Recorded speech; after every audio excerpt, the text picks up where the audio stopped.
பாடி பில்டிங்ல பாத்தீங்கன்னா ஊக்க மருந்துன்றது எங்கேயுமே வந்து லீகலே கிடையாது.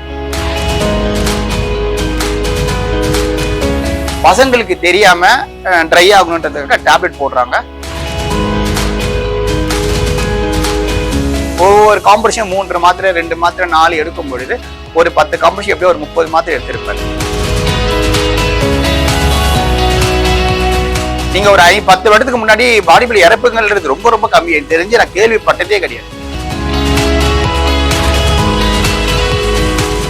ரெட்ரோ மீடியா நேயர்களுக்கு வணக்கம். நான் உங்க ஹரணி திருமுருகன். இன்னைக்கு நம்ம கூட இருக்கிறவரு சைபா அசோசியேஷன் பிரசிடென்ட் மற்றும் சாய் ஃபிட்னஸ் உரிமையாளர் ஸ்ரீதர் அவர்கிட்ட தான் நம்ம நிறைய விஷயங்கள் இன்னைக்கு பேச போறோம். சரி, வணக்கம். வணக்கம்மா. இப்போ என்னோட முதல் கேள்வி என்ன அப்படின்னா, ஜிம்ல ஒர்க் அவுட் பண்ணிட்டு இருக்காங்க, லைக் இல்லைன்னா ஜிம் முடிச்சுட்டு வீட்டுக்கு போறாங்க, சோ சடனா ஒரு டெத்து. என்ன ரீசன்னால இந்த மாதிரி ஒரு டெத்து நடக்குது? ஆக்சுவலா வந்து பாத்தீங்கன்னா ஒரு அசம்பாவிதம் ஜிம்ல ஏற்பட்டா வெளியே வந்து நியூஸ்ல இல்ல மத்த இடத்துல தெரியக்கூடிய விஷயம் பார்த்தா ஜிம்ல உடற்பயிற்சி பண்ணும்போது இறந்துட்டாங்க, இல்ல வீட்டுக்கு போய் இறந்துட்டாங்க. ஆக்சுவலா அது உண்மையே கிடையவே கிடையாது. மேக்சிமம் ட்ரைனரோ ஓனரோ உடற்பயிற்சி தப்பா சொல்லி இன்ஜுரிஸ் தான் அவங்களுக்கு ஆகும். ஏதாவது இன்ஜுரி தான் ஆகும். உயிரிழப்புகள் ரொம்ப ரொம்ப வாய்ப்பு கம்மி. எப்படி உயிரிழப்புகள் ஏற்படுதுன்னு பாத்தீங்கன்னா, சில பேர் பணத்துக்கு ஆசைப்பட்டுட்டு பசங்களுக்கு ஸ்டீராய்டு, அவங்களுடைய வயது என்னன்னு கேட்காம, ஹெல்த் ஹிஸ்டரி எதுவுமே கேட்காம, மெடிக்கல் ஹிஸ்டரி எதுவுமே கேட்காம அவங்க படத்துக்காக பாடி பில்டிங் ஸ்டீராய்டு அதிகமாவோ அளவுக்கு அதிகமாவோ கொடுக்கறதுனால உயிரிழப்புகள் ஏற்படுது சமீப காலமா. ஆனா வெளியே தெரியும் போது ஜிம்மோடைய பேரு ஓனருடைய பேர் மட்டும் தான் ஸ்பாயில் ஆகுது. ஒரு ஜிம் ஓனர் ஒரு 25 லட்சம் 30 லட்சம் கொடுத்து ஜிம் போடும்போது கண்டிப்பா அவங்க நல்லபடியா ரன் பண்ணு தான் பார்ப்பாங்க. இந்த மாதிரி தவறுகள் நடக்காம தான் பாத்துக்குவாங்க. ஓகே, இப்போ மெடிசன் வந்து இந்த ஒரு ஏஜுக்கு மேலதான் எடுத்துக்க முடியும் அப்படிங்கறது லிமிட் இருக்கா? இல்லம்மா, பாடி பில்டிங்ல பாத்தீங்கன்னா ஊக்க மருந்துன்றது எங்கேயுமே வந்து லீகலே கிடையாது. இருந்தாலும் சில ஸ்போர்ட்ஸ்ல தவிர்க்க முடியாத காரணத்தினால எடுக்கிறாங்க. அதை சரியா நம்ம நியாயப்படுத்தவே முடியாது. ஓகே, நியாயப்படுத்த முடியாது. பட் இருந்தாலும் ஒரு பாடி பில்டர் ஆகுறாங்க, ஒரு காம்படிஷன் பண்றாங்க அப்படின்னா ஒரு லிமிட்டடான ஒரு மெடிசன் எடுத்துப்பாங்க. கண்டிப்பா எடுப்பாங்க. ஆப்ஷன் எங்களுக்கு இல்லைன்றதுனால ஒரு அளவுகோல், எங்களுக்கு தேவையான அளவு சில விஷயங்களுக்கு சரியான ட்ரைனர் கிட்ட போனீங்க, பணத்துக்கு ஆசைப்படாத ட்ரைனர் கிட்ட போனீங்கன்னா கொஞ்சம் கண்டிப்பா கொஞ்சம் சொல்லிதான் ஆகணும். இப்போ வந்து ஒரு 18 வயசு பையன், ஒரு 16 வயசு பையன், ஒரு 11th 12th படிக்கிற பையன் ஒரு ஜிம்முக்கு வரான் அப்படின்னா வெயிட் லாஸ் பண்ணும் இல்ல வெயிட் கெயின் பண்ணும் அப்படிங்கிற ஒரு நோக்கத்துக்காக வரான். பட் ஒரு பாடி பில்டர் ஆகணும் அப்படிங்கிற மாதிரி ஃபியூச்சர்ல ஒரு பிளான்ஸ் வச்சிருக்கான்னு வச்சுப்போமே, சோ அவன் வந்து இப்போ இருந்தே மெடிசன் எடுத்துக்கலாம்? கண்டிப்பா எடுக்க கூடாதுமா. அவன் மைனர், 18 வயசு, அவன் சரியான முடிவு எடுக்கக்கூடிய அந்த பக்குவம் ஃபர்ஸ்ட் வந்து இருக்காது. அவன் ஒரு காலேஜ் முடிச்சுட்டு அவன் ஏர்னிங், அவன் சம்பாதிக்க ஆசைப்பட்டதுக்கு அப்புறம் அவனுக்கான செலவுகள் செய்ய முடியும். அந்த மாதிரி டைம்ல சரியான ட்ரைனர், அதாவது பார்க்கும் போதே சில பேர் கண்டுபிடிச்சிடலாம். ஓகே, இப்போ எனக்கு என்ன அடுத்த கேள்வி அப்படின்னா, நீங்க ஒரு அசோசியேஷனோட பிரசிடென்ட் பிளஸ் ஒரு ஜிம் ஓனர் அண்ட் நீங்க வந்து ஒரு ட்ரெயினராகவும் இருக்கீங்க இல்லையா? சோ இதை பத்தி ஒரு அவேர்னஸ் கிரியேட் பண்ணும் அப்படின்னா நீங்க என்ன பண்ணுவீங்க? நான் ஆக்சுவலா வந்து என்னுடைய இன்ஸ்டாகிராம்ல கண்டிப்பா நிறைய போட்டிருக்கேன். ஹார்ட் ஒர்க் நல்லா, ஒர்க் அவுட் நல்லா ப்ராப்பர் ஜிம்முக்கு வந்தீங்கன்னா ப்ராப்பரா வார்ம் அப். நேற்று நீங்க ஒர்க் அவுட் பண்ணிருப்பீங்க, மசில்ஸ் எல்லாமே டைட்டா இருக்கும். அதை கொஞ்சம் ஃப்ரீ பண்றது ஸ்ட்ரெச்சிங் ரொம்ப முக்கியம். ஸ்ட்ரெச்சிங் பண்ணிட்டு ப்ராப்பர் வார்ம் அப். இப்போ எக்ஸாம்பிளுக்கு நம்ம சொல்ல போனா, ஒரு பைக் நேற்று நம்ம டிரா பண்ணி நீங்க எடுத்தோம்னா ஸ்டார்ட் பண்ணி ஃபர்ஸ்ட் கொஞ்சம் ஆக்சிலேட்டர் கொடுப்போம். ஆக்சிலேட்டர் கொடுத்தா ஃபர்ஸ்ட் மூவ் பண்ண ஃபர்ஸ்ட் கியர்ல தான் மூவ் பண்ணுவோம். வண்டி 4 கியர் 5 கியர் பைக் இருந்தாலும் ஸ்டார்ட் பண்ண ஃபர்ஸ்ட் கியர்ல போவோம், செகண்ட் கியர் 3rd கியர் அப்படி கிராஜுவலா இன்க்ரீஸ் பண்ணுவோம். அதே போல நீங்க ஜிம்க்கு வந்து ப்ராப்பர் வார்ம் அப் ஸ்ட்ரெச்சிங் முடிச்சுட்டு ஒர்க் அவுட் பண்ணும்போது உங்க ஃபைனல் செட் எந்த வெயிட்னு உங்களுக்கு ஒரு ஐடியா கிடைக்கும்.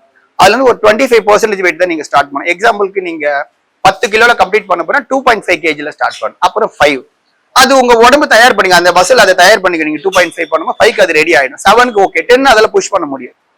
So proper warm up stretching, உங்களுடைய வெயிட், உங்களுடைய மசிலால எவ்வளவு வெயிட் புஷ் பண்ண முடியும், புல் பண்ண முடியும்ன்றதை நீங்க உணர்ந்து பண்ணா மட்டும்தான் இந்த மாதிரி இன்ஜுரிகள் ஆகாத தவிர்க்க முடியும். நீங்க பேசும்போது சொல்லுங்க ஸ்டெராய்ட்ஸ் அப்படிங்கிறது, ஸ்டெராய்ட்ஸ் எடுத்துக்கிறதுனால நம்மளுக்கு ஃபியூச்சர்ல ஏதாவது பாதிப்புகள் ஏற்படுமா? அது ஒரு லிமிட்டா எடுத்துக்கிறாங்க அப்படிங்கிறது ஒரு பக்கம் இருந்தாலும் அது அளவு தாண்டி போச்சு அப்படின்னா தான் நம்மளுக்கு வந்து ஒரு ப்ராப்ளம் கிரியேட் ஆகும் அப்படிங்கிறது ஒரு டாக்கா இருக்கு இந்த இடத்துல. சோ அதை பத்தி உங்க கருத்து என்ன? அதாவது ஒரு டாக்டர், ப்ராப்பர் டாக்டர் ஒரு பாடி பில்டர் இறந்தாலே அவங்க சொல்லக்கூடிய ஒரு நல்ல நாலேஜ் உள்ளவங்க, அனுபவம் உள்ள டாக்டர்ஸ், நான் தவறா சொல்ல, அவங்க என்ன சொல்லுவாங்கன்னா அபியூஸ் சொல்லுவாங்க. அளவுக்கு அதிகமாக ஊக்க மருந்து பயன்படுத்தி விளைவு இறந்துட்டா சொல்லுவாங்க.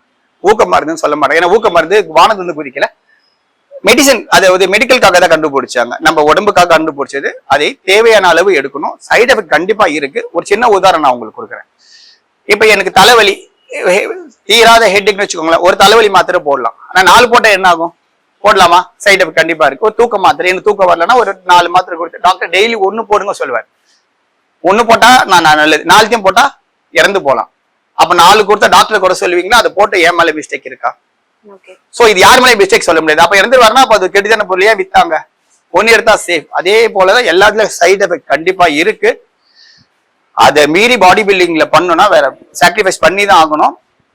அளவா எடுத்தீங்கன்னா கொஞ்சம் சேஃப். இப்போ நான் 41 கம்ப்ளீட் ஆயிடுச்சு, எனக்கு 42 ரீச் பண்ணிட்டு இருக்கேன். நான் ஹெல்த்தியா தான் இருக்கேன், நான் நினைக்கிறேன் ஹெல்த்தியா இருக்கேன், என்னால எல்லாமே செய்ய முடியும். ஸோ இந்த மாதிரி பண்றதுக்கும் 35 வயசுலயே முடி கொட்டி நிறைய ப்ராப்ளத்தை ஃபேஸ் பண்றவங்க எல்லாருமே இருக்காங்க. ஸோ எதுவுமே அளவோடு எடுத்தீங்கன்னா சேஃப். ஃபியூச்சர்ல சைடு எஃபெக்ட் இருக்கும், கொஞ்சம் சேஃபா இருக்கிற வரைக்கும் சேஃபா விளையாடிக்கலாம். அளவுக்கு அதிகமா போறதுன்றது ரொம்ப ரிஸ்க். இப்ப சொல்றாங்கல்ல 25 வயசு இப்ப ரீசெண்டா இறந்துட்டான் உடற்பயிற்சி செய்யும் போது. இன்னொரு பையன் வந்து 22 வயசுலயே ரெண்டு கிட்னியுமே ஃபெயிலியர் ஆகி இறந்துட்டான். 2 கிட்னி அவன் 25 வயசுலயே ஃபெயிலியர் ஆகுதுன்னா அவன் எவ்வளவு அபியூஸ் பண்ணிருப்பாங்க. ஓகே. மெடிசன் எடுத்ததுனால அபியூஸ், நாட்டு எடுத்த அபியூஸ் அளவுக்கு அதிகமா எடுத்ததுனால. ஓகே. சோ அளவுக்கு அதிகமா எடுக்கிறது தவறுதான், அதை நான் நியாயப்படுத்தவே மாட்டேன். அளவுக்கு அதிகமா எடுக்காமல் இதுதான் என் வாழ்க்கை, எனக்கு வேற இல்ல அப்படின்றவங்க நல்ல ட்ரைனர் கிட்ட கேட்டு அவங்க அட்வைசபிள் கேட்டு, டாக்டர்ஸ் எல்லாம் இப்ப டாக்டரே கொஞ்சம் கைட் பண்றாங்க சில இடத்துல, கேட்டு போறது உங்க வாழ்க்கைக்கு ரொம்ப ரொம்ப சேஃப்.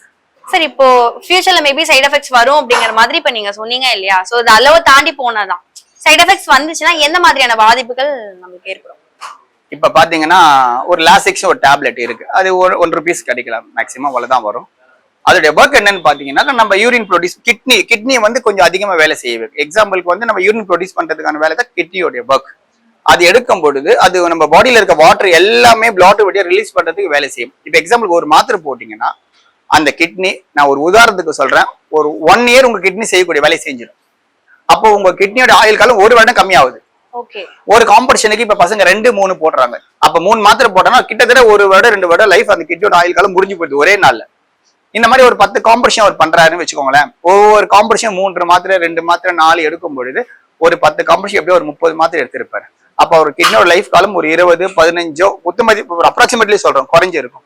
அப்ப அவர் 70 வயது வரைக்கும் வேலை செய்யக்கூடிய இயங்கக்கூடிய கிட்னி 40 வயதோ 50 வயதிலும் வேலை செய்யாம போயிடும்.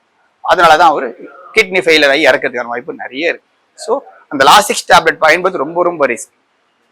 ஸோ இதை கூட நான் சொல்லக்கூடாது. ஏன் சொல்றேன்னா கண்டிப்பா இதை தெரிஞ்சு பசங்க ஐயோ இவ்வளவு எடுத்துட்டோமே நம்ம கிட்னி கண்டிப்பா போயிருக்கும், ஏதோ ஒரு பாதிப்பு உள்ளா இருக்கும், இனிமேல் எடுக்கக்கூடாது அப்படின்னு அவங்க தெரிஞ்சுக்கணுன்றதுக்காக மட்டும்தான் இந்த விஷயத்த தெளிவா சொல்றோம்.